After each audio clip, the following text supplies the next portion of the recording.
enthusiastic. I think I had hair on my chin.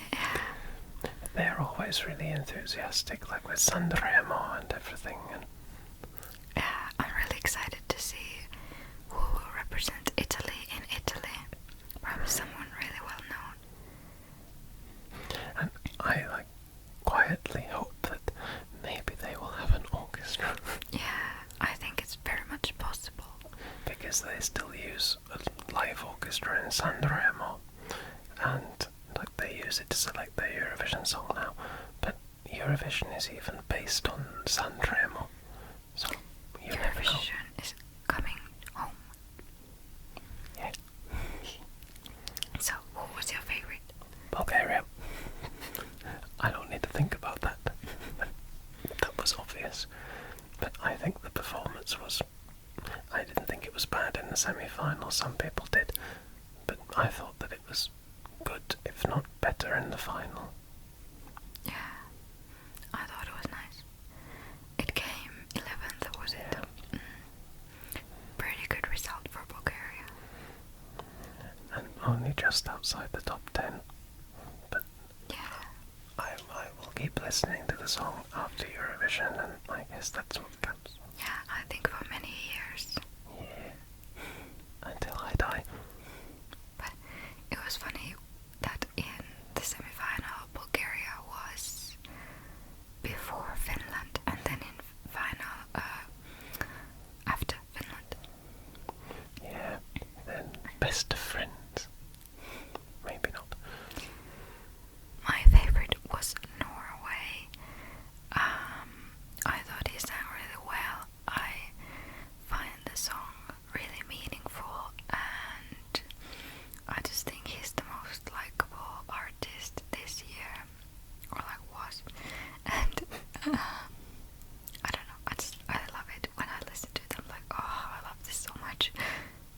I really like Norway too, and since everything's ended, I have only really wanted to listen to Norway apart from Bulgaria, obviously, and I did listen to the UK today, but yeah, but I even think this Norway entry is one of the few songs that would have existed even without Eurovision, because it is his personal story. yeah, I even think the same for Bulgaria, which is good. I think it's better when it's not a song that's made specifically for Eurovision. Yeah, and these days, even the ones that do really well are not written for Eurovision. Yeah, It wasn't either. For Sanremo though. France, I don't know if it was. I think so. But it's not like that they chose some writers have done well in the past and stuff. It was kind of natural in a way. But what was I going to say? I don't know.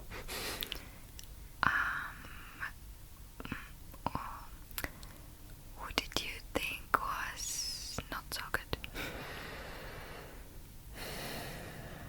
I think that everyone actually performed well. Yeah. There was nothing that sort of stood out as being awful. Yeah. But I don't think that Moldova should have done as well as it did. She dropped her mic. I saw a thing today where it was she dropped the mic and then she couldn't do the whole Europe screaming thing because it was right at that point. That whole thing with Moldova is a bit strange, even with the voting and everything. Yeah, they seem to have bought quite a lot of jury votes. Yeah. I think that the juries add something which is good, because it did used to be quite bad with just the televote, but it's got to a point where there's so much bias in the juries that something has to change in some way. I don't know how, but then the bias doesn't work for Finland's favor, because Sweden and Norway gave us nothing. and I think that Finland is too honest to actually engage in anything like that. But on the website they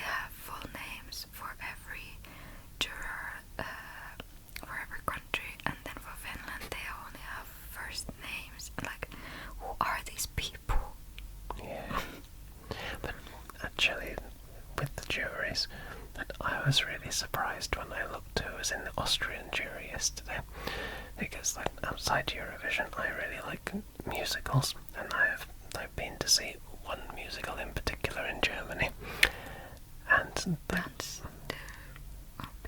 Dance der Vampire, and like one of the like members of the Austrian jury was somebody who was like one of the leading like characters or actors, whatever you want to call him, in that Drew Sarich, and he's American but lives in Austria.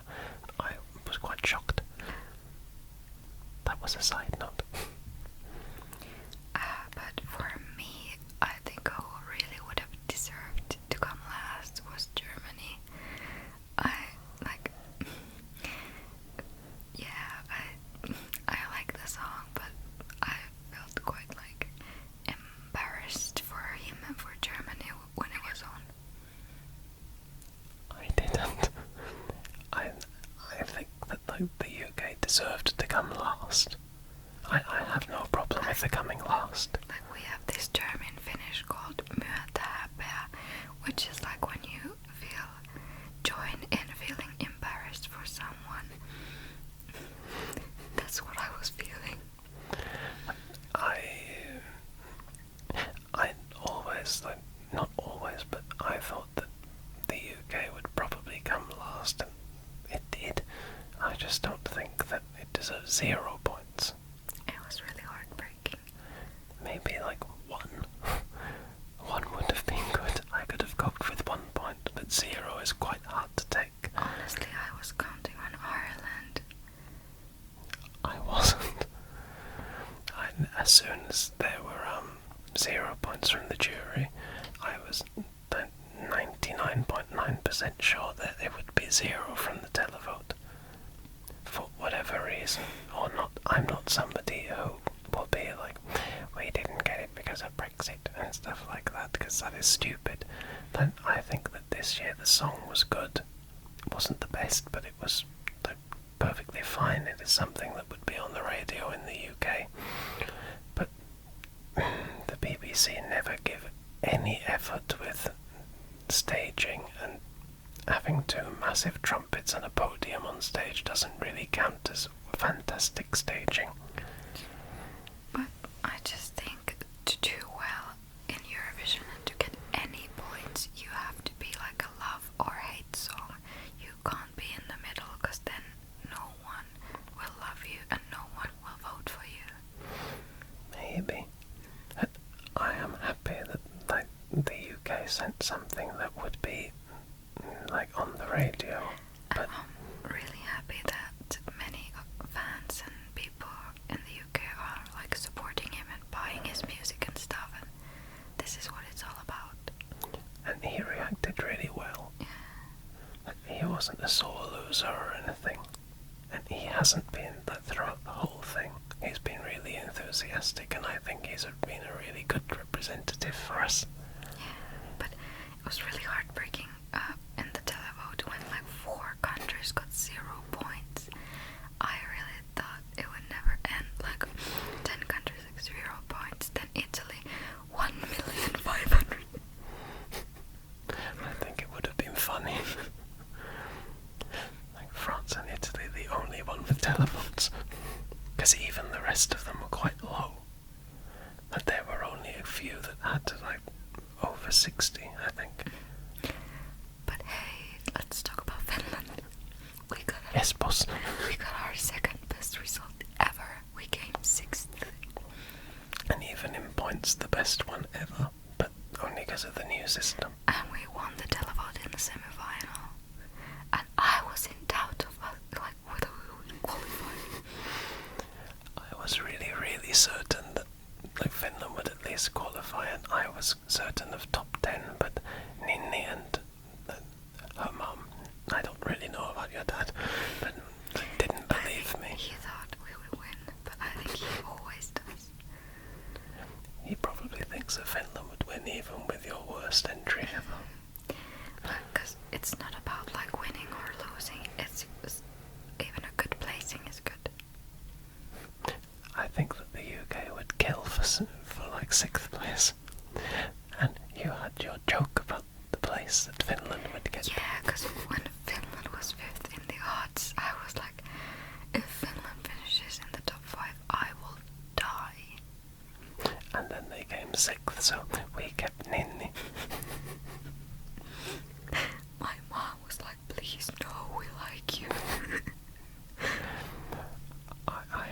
stronger feelings and like. I quite love this person a bit. So I love you the most. thank you so much. You're the most welcome. Now I can die happy. Bye. Anyway, Finland did really well. We came fourth in the televote. Really, really impressive. We got over 300 points. I'm super proud. I would have been proud even if we had come outside of the top 10 because I thought the performance was really good. I even thought that Finland could maybe win based on the performance. I actually thought that Finland had more impact than Italy did. I was a bit surprised in the end that Italy did win. But I really like Italy, honestly. I liked the song. Like, I'm not one to listen to rock music, but I always liked their song. There was something about it.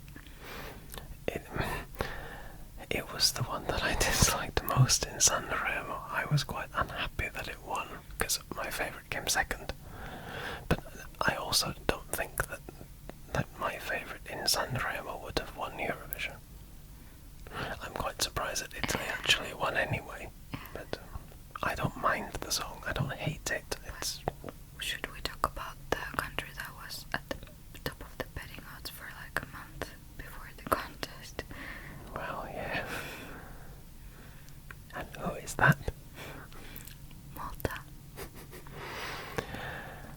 I have never liked the song, so I was quite glad that it didn't do. It still did well. 7th place is still good, but Maltese people are such bad losers. There are even posts in the non-Eurovision pages in Malta that the televote should be investigated because she only got, I think, 47. She only got 47 points in the televote, and that can't be right, and blah blah blah blah blah. But Destiny is very good. She's really talented, and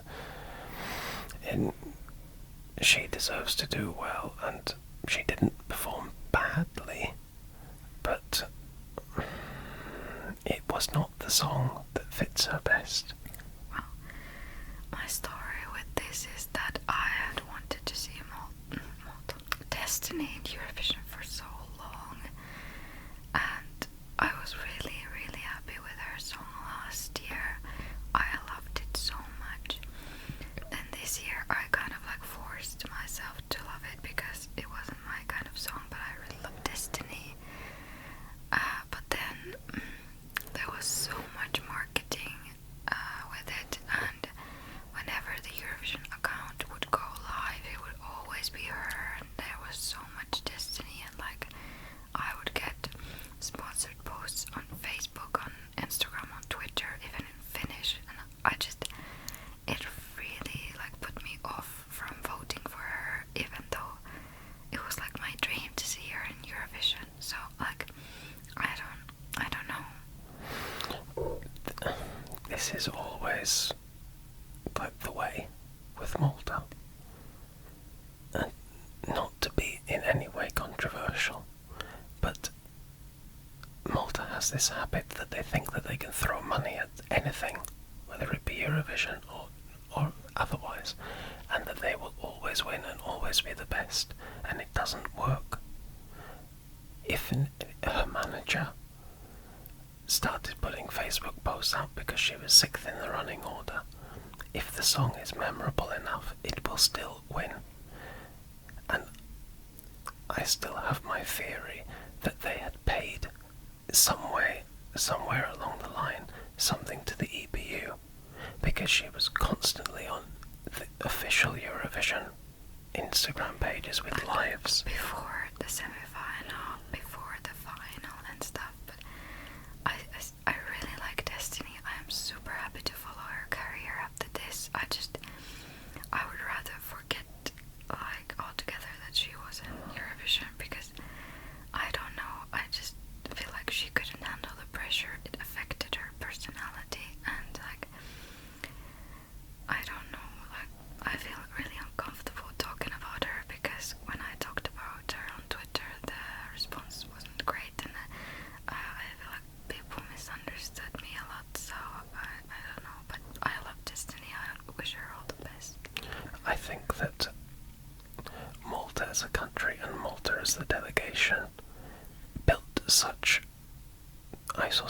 say this as well, that they built such a bubble around her, making her, like, rightly so, think that she can win. That's fine, like, give people the confidence that they need and everything. I agree with that.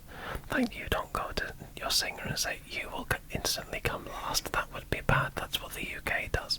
But they built her up in a way that it changed how she was, and she became overconfident in herself, and it wasn't good to see. And this is nothing about the message of the song that is good. I think everyone should be empowered, and everyone should be equal. That is how it should be. But she became over the top confident in a horrible way, and that is only the fault of the Maltese delegation and what they keep on doing over and over again. And the longer that they keep on doing it, the longer it's going to take Malta to win, even if they have the best song possible.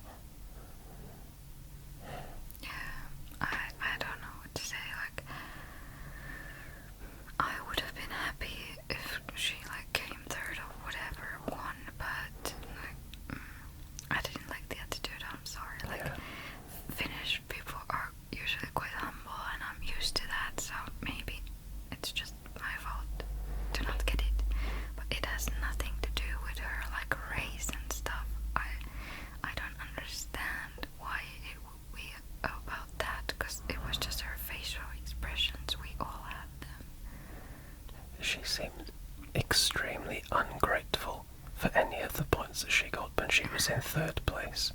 And then when she only got 47 televotes, it was as if like the whole world had ended, and like that she thinks that she is better than that, and that's fine. But it was just the facial expression about it. But I would maybe even hope that like maybe in like maybe 10 years she could come back and win, because then she would have matured and like she could take it better.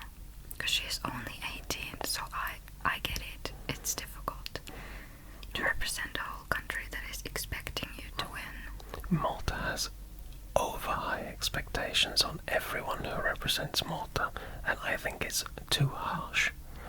And I think it says something that Michaela, who represented Malta in 2019, again, who won X Factor Malta with the same management and everything, is very, very rarely seen now. She is supposedly signed with the same label as Destiny has, and everything that she's released has always been featuring Michaela. It's never been her own song. And there's too much pressure from the country all the time. Yeah, but Malta still got their best results since 2005, so I think that should be celebrated just like Finland is celebrating like crazy our 6th place. Yeah. We're so proud. But it is really weird to see the reaction from Finland that like came 6th and is then overjoyed by it, and they should be. And then Malta, who came 1 place below, and they can't take that they didn't win. I think it's really stupid. Anyway, what did you think about France coming 2nd? Expected.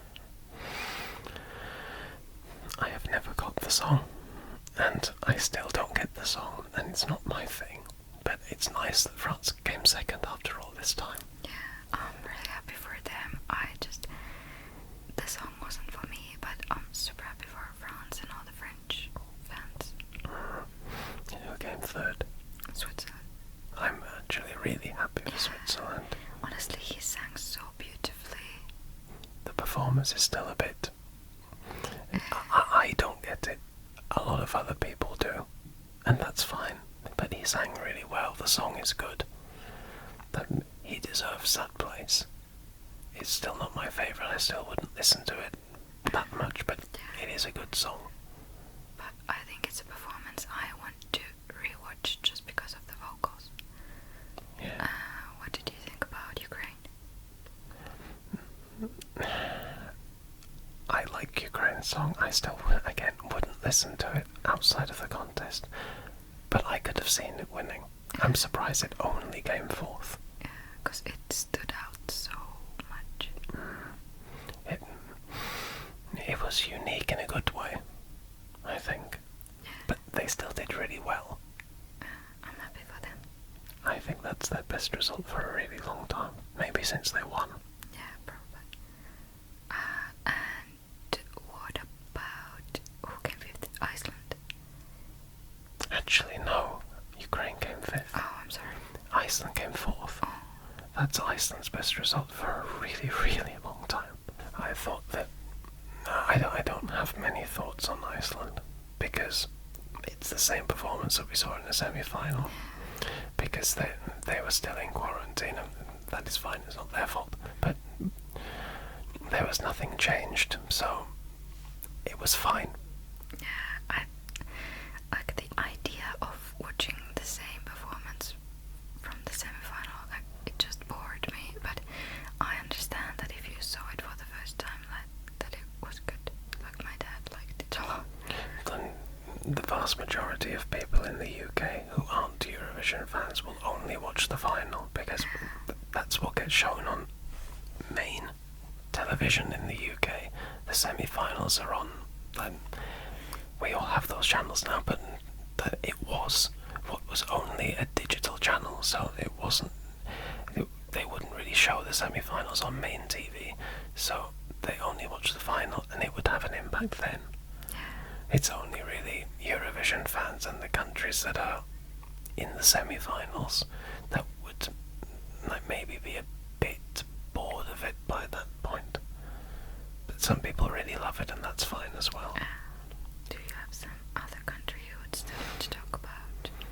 Or something else? I'm surprised that Cyprus didn't do better. They came 16th. That was quite a high in the odds in the end. And it did sort of crash after the semi-final actually, but I think it was still in the top 10 in the odds. I think performing first killed it. Yeah, maybe. But again, if it was good enough, then it would have done better. People have won from performing first. So, even actually, I think the last winner for the Netherlands before they won this time actually performed first. So, I don't know. Cyprus I thought would do better. San Marino got very few televotes. It was a bit shocking. But I think it proves again that no matter how much money you throw at it, it won't get you the result. The song was actually fine, and I guess people don't want to see American superstars in Eurovision. And I have never been that hyped by the fact that Flo Rida was in it. I thought it was just the most interesting thing about it. I never thought it was this fantastic song, and it was even one of the favourites to win at one point, and I don't get it. It is fine if it was on. I would be tapping my foot to it. It's catchy, it's fine, but it's not something that I would go out of my way to watch again, and if I'm watching the whole show, then it's there and I watch it, but apart from that, no. What else? Russia didn't do as well as I thought. I thought they would have been in the top 10 at least. I think they were. Really? Yeah, I think so. I think 9th or 10th. Okay, so they did as well as I thought then. But I was expecting top 5. I didn't think so. They just didn't get the vote. It's still better than they've done. Well, no, actually. Were they in the final in 2019? Of course. They came 3rd with Sergei. That's right. It's a very unmemorable song. But he performed on the same number as Manisha, and he still did so well. yeah, But he didn't do well with the juries because juries don't like voting for Russia. again proving the bias thing. It should be about music. But the UK gave France 12 jury points. I was quite surprised by how little bias there was in the UK jury. But I don't get the song still. But I think the televote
performances that had been recorded, because every country had to record a performance in their own country or wherever before the contest, in case they couldn't travel to the Netherlands. So they will show all of them so that they're not wasted. And in fact, it worked because Australia couldn't come, so they used it. But I'm quite excited about that. Yeah. We can see Blind Channel there as well. Then a little side note, I actually sold one of my ASMR microphones today with the Rode one. So, and then I will recycle the one that broke, so then I will only use this one because I think this one is really good. And you should be really proud of Ninni when she sold the microphone, because the person came in person to collect it, and then he tried to give her less than they'd agreed, and she was really tough and was like, no, wait, you pay the full amount. Because he was like, I don't have the correct amount of cash, and I was like, I don't have change. But then I saw that he had his phone, so I was like, well, I have a bank account, I have mobile pay, and like, I got what I wanted. I was the proudest of her. Really tough Ninni. Really tough Ninni. I was Ninni. like holding on to the mic like you're not getting it if you don't give me the money. My precious. My precious. Really, really proud of this person. No, rich. No. The richest. Richard. Anyway. My middle name. Best middle name ever. My middle name is Katarina. Also the best middle name ever. Anyway, I really hope you enjoyed Eurovision. We really did. Despite the UK coming last. I am used to it.